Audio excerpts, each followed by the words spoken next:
الرحمن الرحیم چنار T V میں ایک مرتبہ پھر آپ کو ویلکم۔ ناظرین، آگے بڑھنے سے قبل ذرا اس عورت پر ایک نگاہ ڈال دیجیے گا۔ اگر آپ اخبار دیکھتے ہیں یا میڈیا استعمال کرتے ہیں تو اس عورت کی تصویر یقیناً آپ نے دیکھی ہوگی۔ اس عورت کا نام شربت گلہ ہے اور یہ افغانستان سے تعلق رکھتی ہے۔ 1985 میں فقط 12 سال کی عمر میں اپنی سحر انگیز سبز آنکھوں کے ذریعے نیشنل جغرافک کی میگزین کور سے انہوں نے شہرت حاصل کی تھی۔ شربت گلہ کا نام پہلی مرتبہ میڈیا کی زینت اس وقت بنا تھا جب 1985 میں یہ پاکستان میں ایک افغان پناہ گزین کیمپ میں مقیم تھی۔ پھر ایک طویل عرصے بعد 2016 میں پاکستان میں جعلی شناختی دستاویزات رکھنے کے الزام میں انہیں گرفتار کر کے افغانستان ڈیپورٹ کر دیا گیا۔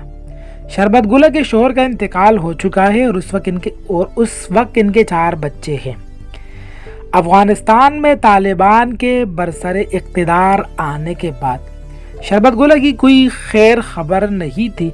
اب پہلی مرتبہ ان کے بارے میں یہ خبر سامنے آئی ہے کہ دیگر بہت سے افغانیوں کی طرح شربت گلہ بھی اپنے ملک افغانستان کو چھوڑ چکی ہے اور اس کے بعد انہوں نے ایک مشہور مغربی ملک اٹلی میں پناہ کے لیے درخواست دی تھی۔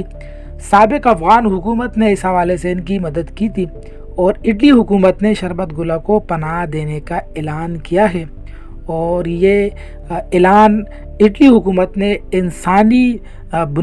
انسانیت کے ناطے انہوں نے اعلان کیا ہے، جس کے بعد شربت گلہ کو اٹلی کی نیشنلٹی مل چکی ہے اور اب یہ اٹلی میں مقیم رہے گی۔